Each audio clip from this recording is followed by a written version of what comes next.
네, 저는 지난달 이 썸네일로 된 영상을 업로드한 적이 있습니다. 이번 영상은 이것의 후속 영상이라고 보시면 될 것 같고요. 그 어떤 과정을 언급해 볼까 합니다. 먼저 제가 지난달 영상에서 출고 대기 기간을 언급했는데 현대 유니버스 디젤이나 CNG 2년 수소는 별도문이 필요, 기아 그랜버드 디젤 3년 걸린다고 했습니다. 경우에 따라서는 발주를 못하게 하고 있다고 하지만 이미 라인이 밀려 있어서 인도에 시간이 많이 걸리고 있습니다. 댓글 내용까지 조금 종합해보면 광역버스 신규 노선 개설에 신차 출구가 지연되고 차가 모자라서 운영에 지장이 생기거나 고속시외버스 가운데 교체해야 할 차량들이 있는데 인도가 안 되고 있어서 역시 운영에 어려움을 겪고 있습니다. 국산 고급 좌석 버스를 말씀드리는 것이지만 현대기아차 아니면 정말 방법 없을 정도로 환경이 전보다 열악해졌습니다. 선택지가 더 줄어든 것이라 결코 좋은 현상은 아니라고 봐집니다.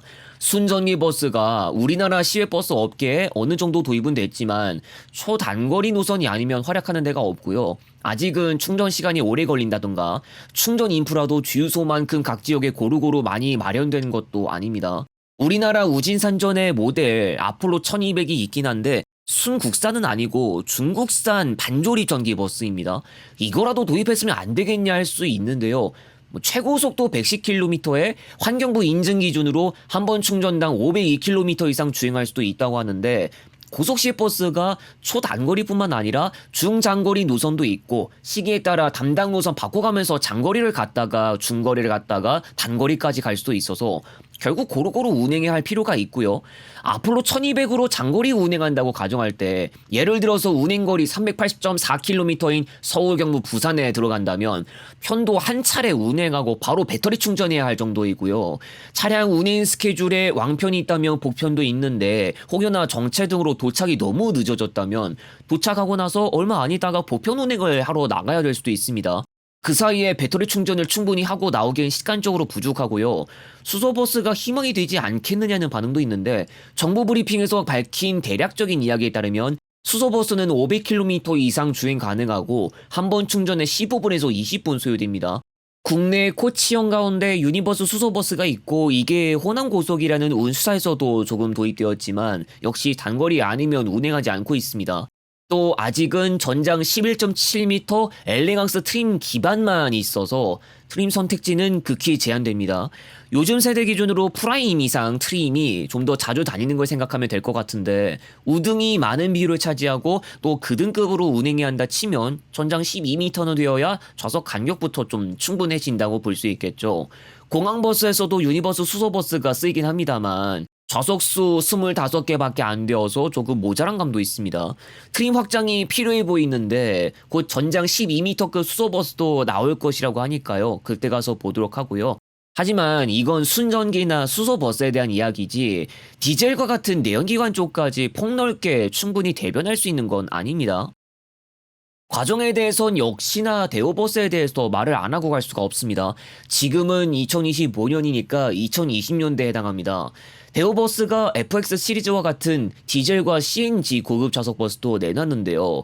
2007년 FX 시리즈 출시 전후로 이슈가 터지기도 했습니다. BH 시리즈의 전장 11m나 12m 모델을 생산하고 있었을 당시에는 고속버스 업계에서도 좀 적지 않게 도입했을 정도로 비중은 좀 됐지만 FX 나오고 나서는 KD나 경부고속이 아닌 이상 고속버스 업계에서는 등을 돌렸고 시외버스에서도 등을 돌리는 곳들이 생겼습니다. 그 사이에 현대차 쪽은 그래도 상품 개선형이라도 내놨는데 대우버스의 경우 한번 큰 트러블 나고 나서는 점유율 측면에서 뭔가 큰 변화를 주진 못했습니다. 대우차 출고 꽤 했다가 안 하기 시작한 다른 운수사들이 신차 출고 시 다시 대우차 주로 찾게 할 정도는 아니었단 말이죠. 2010년대 중에도 퀄리티 문제에서 크게 벗어나지는 못해서 현대 기아 점유율이 많았고요. 다만 추정상 예전에도 출고 지연은 있어 왔고 그와 관련한 문제로 잠깐 네오버스 모델을 출고하는 사례는 있었습니다. 2010년대에는 한국 화이바에서부터 TGM, 에디슨 모터스로 계보가 이어지는 또 다른 제작사도 볼 수 있었는데 내연기관 차량으로 내세울 수 있는 건 전장 11m CNG밖에 없었습니다. 이건 그냥 시내버스에서 주로 쓰이는 모델이라 짐칸과 선반은 꼭 필요한 고속시외버스의 조건과 맞지 않고요. 물론 현대기아나 대어에 비하면 역사가 오래되지 않았다고 하지만 아무튼 지금의 KGM 커머셜이 되는 기업은 당시에 라인업이 확장되진 않았습니다. 그 사이에 볼보나 만트럭버스 코리아와 같은 수입산이 들어오긴 했지만 경기도 광역버스 노선의 많은 수요에 대응하기 위해서 2층 디젤버스 투입을 목적으로 했던 것이기도 하고요. 문제는 대우버스가 2020년대 들어서 국내 공장 정리 이슈가 나왔죠. 국내에서 대우 고급 좌석버스를 도입할 방법이 막혔는데 디젤이나 CNG 고급 좌석버스를 생산했던 곳이 현대 기아와 대우밖에 없는 상태에서 한 곳이 없어지는 바람에 현대 기아에다가 주문해야 할 수밖에 없는 상황이 발생합니다. 단순 신차 출고만 문제된 게 아니라 정비 부문도 문제돼서 심지어는 다른 차에서 부품을 떼어다가 쓰는 경우도 있고요. 대우라도 공장 정리 안 했으면 그나마 낫지 않겠냐 할 수 있는데 기업의 방향에서부터 그렇게 긍정적인 말을 못 들었던 것도 있었고요. 비현실적일 수 있지만 2010년대 대우버스가 그래도 각성을 했다면 이야기는 달라졌을 수도 있겠죠. 하지만 대우가 분해될 당시에서부터 좀 그렇지 않았나. 타타 대우에서라도 해야 했다는 이야기도 있는데 인도 타타에도 코치형 모델이야 있긴 하지만 국내에 들어온 적 없습니다. 타타 대우가 LF70이라는 작은 모델이라도 준비해 본 적은 있지. 타타 대우는 결국 트럭입니다. 지금 브랜드는 현대와 기아 두 가지지만 모두 현대자동차 그룹에 속해 있어서 사실상 내연기관 고급 좌석 버스는 독점이 된 셈입니다. 물론 역사적으로는 대우버스뿐만 아니라 구 쌍용 자동차에서도 트랜스타와 같은 모델을 생산한 적이 있었지만 쌍용차는 2000년이 되기 전에 버스를 이미 접었죠. 애초부터 브랜드 수가 너무 없는 상태였습니다. 전에 구 에디슨 모터스가 코치형 버스를 준비한 적은 있었는데 이건 중국 킹롱사의 것을 활용한다는 점도 있어서 국산으로 볼 수 있는 건 아니었습니다. 결과적으로 구 에디슨 모터스는 시내나 마을버스 모델만 내놨지 광역이나 고속시외 버스까지 아우르는 폭넓은 라인업의 구성은 없었어요. 지금은 KGM 커머셜로 개보가 이어지고 있는데 지난 2023년 KGM이 미래 계획에 대한 이야기를 내놓은 적이 있습니다. 여기서 코치형 버스가 언급되는데 이게 EV 라인업에 해당해서 몇 년 내 내연기관 코치형 버스와 관련한 문제점 해결이 어렵지 않겠나 싶고요. 광역버스도 좀 지켜봐야 할 사항이 아닐까 싶습니다. 탄소 중립도 떠오르고 각종 수소나 전기 차량들이 나오는 건 알고 있지만 이걸 최대한 짧은 시간 안에 해결하기엔 숙제가 적지 않게 남아 있습니다. 좀 무식하게 말하면 각 지역 웬만한 터미널이나 그 근처에 충전시설이 설치되는 것부터 이루어지지 않는 이상 고속시외버스 계열의 수소버스라도 보급은 많이 힘들지 않겠나 할 수 있는 겁니다. 또 르노차도 지금까지 우리나라에서 버스 모델을 공개한 게 없어요. 그래서 중국산 차 아니면 다른 수입산을 쉽게 볼 수 있는 데는 승용차 아니면 트럭 부분밖에 없는 겁니다.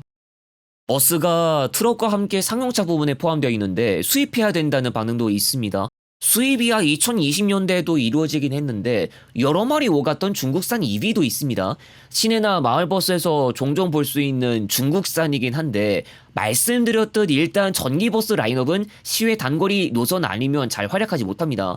그리고 역사적으로 중국산 말고도 다른 수입버스가 우리나라에서 활약하는 경우가 있어 왔는데 전기가 좀 나쁘게 흘러가기도 했어요. 경기도 광역버스 2층 버스가 론칭되고 나서 들어온 만트럭버스 코리아의 모델은 몇 년 전 일명 엔진 깨짐 결함으로 인해서 골치가 아팠죠. 지금도 이게 어느 정도 다니고 있지만 현대 일렉시티 더블데커 도입이 꾸준히 이루어졌기도 했고 입지는 불투명합니다.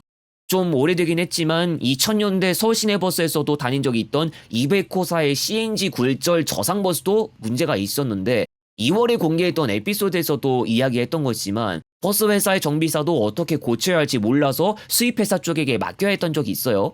우리나라 환경과 맞냐는 지적에서부터 수입산 버스가 만약에 고장난다면 부품 수급은 어떻게 해결하냐에 대한 문제가 이미 2000년대 당시에도 나왔는데 운수사 규모에 따라서 갈리겠지만 수많은 차량들을 운행해야 하는데 그 가운데서 수입산 규모가 적지 않게 차지하고 있는 상황에서 부품 수급이나 정비 문제가 발생한다면 노선 운영에 문제가 발생할 수도 있는 위험이 도사리기 때문에 결과적으로 어려운 문제일 수밖에 없는 셈입니다. 유럽산 버스의 전폭이 2.55m이고 우리나라 규정상 2.5m까지만 허용되는 것도 문제라면 문제지만 셰시만 들여와서 따로 제작하든 통째 수입이든 상관없이 일단 고장 발생 시 최대한 큰 지장 없이 정비나 공급 문제를 해결하는 게 필요하겠고요. 엄연히 운수 영업용 자동차이기 때문에 다른 사정이 아닌 이상 트러블 발생으로 인한 장기간 공백은 피하는 것도 필요하죠. 영업용 자동차는 긴기간 트러블 때문에 일을 못하면 치명적인 법입니다. 일본산 버스 이야기하는 경우도 있었는데 비싼 가격 문제라던가 일본 제조사 입장에서도 모델 통째 수출은 잘 안 하는 것 같다는 이야기도 있었고요. 또 현대자동차에서 후속 모델이나 메르세데스 벤츠 모델의 라이선스로 내놓았던 버스도 있었죠. 이처럼 간접 진출 사례도 있긴 했지만 어디까지나 국내 생산이었고요. 여담으로 2위 라인이야 당장 우진산전이나 범한자동차 같은 다른 국내 브랜드 코치형 모델도 볼 수 있지만 일단 순국사는 아니고요. 우진산전 아폴로 1200만 한정에서 이게 공개된 지가 2년 됐는데 제가 전에 다른 곳에서 이런 모델이 생산되고 있다는 어떤 내용을 봤어요. 고속시외버스에 현대기아 독점을 깰 수 있겠다는 반응도 봤던 것 같은데요. 그런데 아직 고속시외버스 계열에서 적극적으로 투입시키기에도 의문인 게 바로 2위이고 전국의 시외버스 운수사조차도 아폴로 1200을 잘 도입 안 한 걸 생각하면 답은 어느 정도 나온 셈이 아닐까 싶습니다. 심지어 광역버스에서도 점유율이 많이 낮은 모델입니다. 끝으로 기아 그랜버드 단종이 아니냐 하는 이야기가 돌기도 했는데 일단은 어디까지나 주문량 3년치가 밀렸고 주문을 막고 있다는 것을 알고 계시면 될 것 같습니다. 그렇지 않아도 라인업 모자란데 여기서 급단종해버리면 또 난리 날 거 뻔하고요. 다음 영상에서 다시 오겠습니다.